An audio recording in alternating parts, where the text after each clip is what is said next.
जय जगन्नाथ। समस्त दर्शक बंधु मान को मोर नमस्कार। आज यही वीडियो माध्यम रे किछि कहिबा चाहूछि।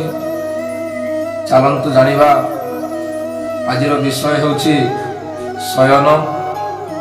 केउ दिग को मुंड करी शयन कले आपणकर मंगल हेबो सही विषय रे आज जानिबा।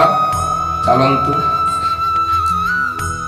पूर्व दिग को मुंड करी आपण शोइले विद्या लाभ हेबो, आपणकर मंगल हेबो। एवं दक्षिण को मुंड करी जदि शोइबे आपणकर बल आयु वृद्धि हुए, आपणकर दिन मध्य मंगल हुए।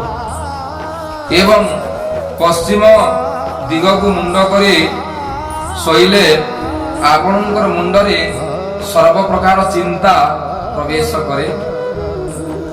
एवं उत्तर को मुंड करी शोइले आपणकर सर्व प्रकार हानि घटे। एपरिकी मृत्युवत कष्ट मध्य मिले।